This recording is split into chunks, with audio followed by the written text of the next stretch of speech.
제가 작년에 이 자리에 섰는데 또 섰네요. 저는 한 번 걸리기도 어려운 암 판정을 2번이나 받았습니다. 처음에는 2011년 초 건강검진을 하면서 유방암 판정으로 수술을 하여 치료 중에 있는데 작년 7월에 갑상선암으로 또다시 암 판정을 받았습니다. 처음에는 아무것도 모르고 수술을 하였지만 2번씩이나 수술할 수 없다는 생각이 들어 함께 하시는 하나님의 살아 역사하심을 믿고 기도하게 되었습니다. 저는 오늘 그 과정, 역사하시는, 치유하시는 과정을 말씀드리려고 이 자리에 섰습니다. 2011년 12월 밤에 꿈속에 목사님이 나오셔서 목사님의 수첩을 보여주시면서 나도 이렇게 적어서 한다시며 너도 이렇게 적어서 하라고 말씀하시며 저에게 만년필을 주시고 또한 나의 성경책을 보여주셨습니다. 너무나 생생한 꿈이라서 목사님이 하시는 말씀을 적으라고 하시는 건가, 꿈을 꾼 것을 적으라고 하시는 건가, 도대체 무엇을 적으라고 하시는 건지 알 수가 없었습니다. 하지만 그 의문점은 속개 편성 때 풀렸습니다. 암 수술을 받은 지 1년도 안 된 나에게 속장의 직분을 주시리라고는 생각지 못했지만 나의 이름을 보는 순간 이것이었구나 라고 느꼈습니다. 그날 속장을 하라고 하시면 말씀을 잘 몰라서 못해요. 기도를 잘하지 못해서 못해요. 이런저런 핑계를 댈까봐 나를 사랑하시는 하나님 아버지가 미리 보여주셨구나 하는 마음에 부족하지만 아멘을 했습니다. 순종하는 마음으로 직분을 맡았지만 말씀을 잘 전하고 기도도 잘하는 속장을 만났으면 속도원들이 더 많은 은혜를 받을 텐데 하는 생각에 늘 미안한 마음으로 말씀을 전하고 있습니다.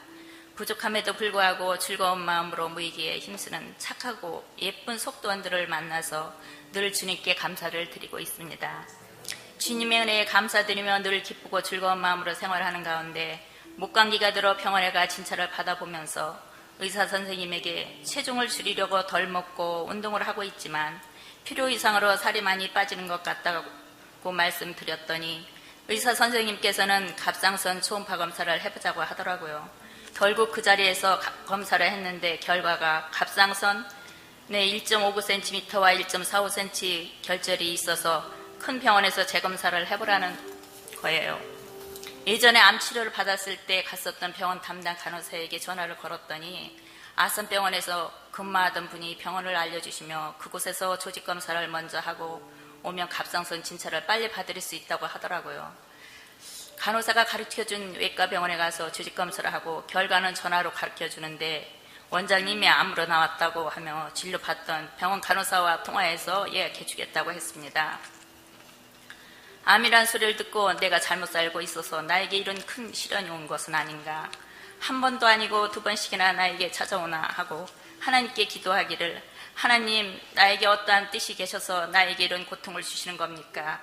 하나님 내 주변에는 아무 수술 받지 않고 고쳤다는 소리를 듣지도 보지도 못하였사오니 나로 하여금 치유받아 우리 가나안 교회에서 간증할 수 있게 해달라고 기도했습니다.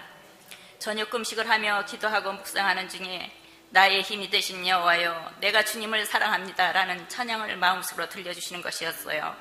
얼마나 감사한지 이 찬양을 부르고 나서 기도를 하였습니다. 주일날 예배 중에 목사님이 복음성가 나의 힘이 되신 여호와여 내가 주님을 사랑합니다를 부르게 하시는데 이 찬양을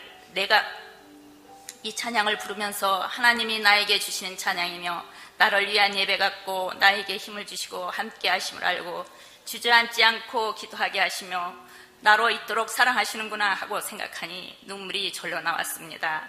조카가 창피했던지 왜 교회만 오시면 우시느냐고 하더라고요. 진료 보는 날이라 진찰검사 CD를 가지고 병원을 갔는데 교수님이 하시는 말씀이 암은 왼쪽에 있는데 왼쪽 검사 내용은 없고 오른쪽 것만 CD에 찍어와서 볼 수가 없다고 하시며 내일 다시 초음파 검사를 해보자고 했어요.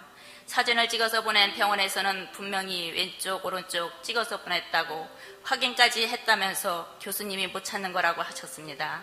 그러면 왼쪽 암을 찍은 사진은 어디로 날아가 버렸을까요?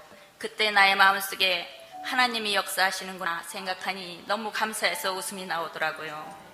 집으로 내려와 작년 중고등부 수련회 집회에 참석하고 목사님께 안수기도를 받는데 나의 목에서 뭔가 심한 진동을 느끼며 보혜사 성령님이 함께 하심을 체험하면서 은혜를 받았습니다. 그 다음날 다시 병원으로 돌아가 초음파 검사를 하는 도중에 검사하는 다른 선생님이 혼잣말로 도대체 뭐가 있다는 거야 라는 말을 듣는 순간 아멘 하나님 감사합니다 였습니다. 검사 후에 결과를 교수님이 보면서 하는 말씀이 혹으로 보인다고 수술을 할 수 없다면서 조직검사를 다시 해보자고 하였습니다. 그래서 검사 일정은 2달 뒤에 잡히게 되었습니다. 피검사 결과는 갑상선 항진증이라며 하루에 약을 2알씩 먹으라고 하는 걸 보면 증상이 좀 심했었나 봅니다. 그날 새벽 잠결에 주의 친절한 팔에 안기세 찬양을 들려와 잠에서 깨어 신명기 33장 27절 말씀을 영원하신 하나님이 너의 처소가 되시니 그 영원하신 팔이 내 아래 있도다. 그가 내 앞에서 대적을 쫓으시며 멸하라 하시도다. 말씀을 읽고 함께 하시는 하나님의 아버지께 참으로 감사했습니다. 친정아버지와 동생이 다니는 교회가 있는데 그곳에 집회가 있어서 2박 3일 동안 아버지를 모시고 가서 같이 교회에서 먹고 자고 하면서 집회를 참석하였습니다. 주제가 예수 이름으로였는데 집회 기간 중에 은혜를 받지 못하게 방해하는 것이 있었습니다. 여동생은 아무런 냄새가 나지 않는다고 하였고 나에게는 지독한 향냄새가 나길래 그 다음 시간엔 자리를 바꿔서 앉았더니 그곳은 농약 냄새가 진동을 하며 앉아 있을 수가 없었습니다. 자리로 옮겨 결국 중간에 가서 앉았더니 그곳은 달콤한 향기가 나서 평안한 마음으로 은혜를 받고 돌아왔습니다. 그날 저녁 밤새도록 들려오는 찬양소리를 들으면서 자는데 갑자기 나의 몸에서 무엇인가가 뭉클하고 양수 같은 것이 빠져나가는 것을 느끼며 깜짝 놀라 잠에서 깼는데 마음에 평안함을 주셨습니다. 이것이 2번째였습니다. 첫 번째는 목사님한테 기도받고 돌아와서 그런 증상이 있었고 근데 그때는 잘 몰랐어요. 이게 무엇인지를 잘 몰랐고 2번째는 이제 하나님이 함께 하시는 것을 느낀 거예요. 요한복음 14장 27절 말씀에 평안을 너에게 끼치노니 곧 나의 평안을 너에게 주노라. 내가 너에게 주는 것은 세상에 주는 것 같이 아니하니라. 너희는 마음에 근심도 말고 두려워하지도 말라. 이 말씀을 읽고 주님이 주시는 평안이구나 하며 주님께 감사의 기도를 드렸습니다. 작년 찬양대 연습을 하면서 그 주에 병원을 2번이나 갔다 와야 하고 토요일은 조카 결혼식이고 월요일은 조직검사를 하러 가야 하는데 몸을 아끼지 않아서 결과가 안 좋게 나오면 어떡하나 나로 하여금 하나님의 영광을 가리는 것은 아닌가 하는 생각이 들었습니다. 그리고 찬양제에 무릎이 아파 못할 것 같다는 집사님에게 나보다 더 아프냐고 물어봤더니 아멘하고 같이 나와 연습하는 집사님도 있었습니다. 그런데 만약 내가 몸이 더 안 좋아져서 찬양제 연습을 못 나오게 되면 어떡하나 남편도 찬양제 연습에 너무 무리하는 거 아닌지 걱정을 많이 하였습니다. 이런저런 근심으로 찬양제 연습을 마치고 운전하며 돌아가는 길에 갑자기 내일 일은 내일 염려하라 일어나지도 않은 일을 미리 염려하지 말라는 목사님의 설교 말씀이 생각나게 해주셔서 아멘하고 집으로 돌아왔습니다. 집으로 돌아와 남편에게 찬양제 연습이 너무나 즐겁고 재미있다고 말하였더니 그러면 하라고 힘들면 병이 되지만 즐거운 마음으로 하면 약이라 하며 찬양제 연습을 하는데 정말 힘 안 들고 즐거운 마음으로 연습을 했던 것 같습니다. 몸은 따라주지 않지만 기쁜 마음으로 하니 힘든 줄 모르고 했습니다. 나중에 교회 홈페이지로 들어가서 찬양제의 한 모습을 다시 보았더니 역시 마음만큼은 즐겁게 했지만 다리는 어그적거리며 율동을 하고 있더라고요. 그래도 하나님은 기뻐 받으셨으리라 믿습니다. 저녁에 들려주신 찬양을 몇 곡씩 부르고 나서 기도를 하고 잠을 자는데 이 기쁜 소식을 온 세상에 전하세 찬송이 들리면서 나의 몸이 뜨거웠고 여기저기 어루만져주는 느낌을 받으면서 몸도 가벼워지는 것을 느끼며 잠결에 주여 감사합니다 하며 잠을 이루었습니다. 다음 날 아침 조직검사를 하러 가면서 나의 평안함을 주시는 하나님은 살아 역사하시는 분인 줄 믿습니다. 오늘 일정도 주님이 주관하여 주시옵소서 마음속으로 기도하면서 검사실로 들어가 검사를 받았는데 의사 선생님이 컴퓨터실에 몇 번을 왔다 갔다 하더니 담당 교수님이 검사하라고 하셨느냐고 물어보시며 암이 없어져서 찌를 곳이 없어서 못하겠다며 그냥 가라고 하셨습니다. 아멘. 그 이야기를 듣고 의자에 앉아 하나님께 감사 기도를 드렸습니다. 집으로 내려와 처음 발견한 병원에 가서 갑상선 혹이 없어졌다고 하니 그럴 리가 있느냐며 초음파 검사를 다시 해보자고 하시더라고요. 선생님께서는 재검사를 하면서 전에 찍어놓은 사진을 주며 그 자리에 있었던 흔적만 남아있고 혹은 없다며 머리를 가우뚱가우뚱거리며 이해 못하겠다는 듯이 많이 놀라더라고요. 선생님에게 하나님이 고쳐주신 것 같아요 라고 말을 하니 기도 많이 하셨느냐고 물어보며 한 달 후에 다시 와서 검사해보자고 하셨습니다.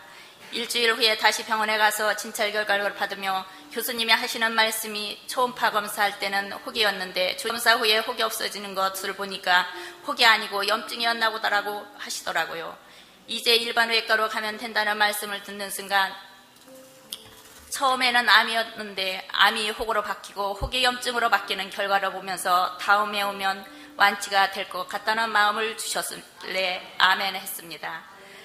남편은 갈 때마다 나에게 물어보며 진찰 결과가 틀리다고 돌팔이 의사 같다고 하더라고요. 그럴 수밖에 없는 게 병원에 갈 때마다 주님 오늘도 병원에 가오니 모든 것은 주님이 주관하여 주시옵소서 하고 기도를 하고 갔으니까요. 성령님이 함께 하시니 의사의 말이 왔다 갔다 할 수밖에 없잖아요. 먹는 약은 하나를 더 줄여줬어요. 2달 후에 병원에 가면서 아들에게 오늘은 약을 끊어주실 것 같다고 하니 엄마를 보면서 그럴 것 같아요 라고 말을 하여 웃으면서 병원에 갔습니다. 마음에 주신 대로 교수님이 모든 것이 정상이라고 약을 더 복용 안 해도 된다고 1년에 한 번씩 검사만 해달라고 하는데 입에서 아멘이 저절로 나오더라고요. 병원 문을 열고 나오면서 두 손을 흔들며 나왔더니 아들이 벌써 알아보고 환한 미소로 반겨주었습니다. 이 고난을 통해서 그러니까 저희 남편이 처음에는 아침에 예배 드리는 거를 그러니까 제가 해달라고 해서 했었어요. 근데 지금은 바뀌어서 아침에 일어나면은 나 일어날 때까지 기다리고 상표 놓고 기다리고 있어요. 그러니까 예배를 하루를 시작하면서 예배로 하루를 시작하고 또 하나 되게 하시고 또 아이들도 같이 하나가 되게 하여 주시는 것을 뭐로 집안이 더 이렇게 행복한 집안이 되었습니다. 감사합니다. 그러니까 보잘것없는 저에게 주님의 크신 사랑으로 은혜를 넘치게 하여 주시고 치유받게 하여 주심을 감사드립니다. 이 영광 하나님 아버지께 드리며 저를 위하여 중보 기도해 주신 모든 분들께 많은 감사를 드립니다. 감사합니다.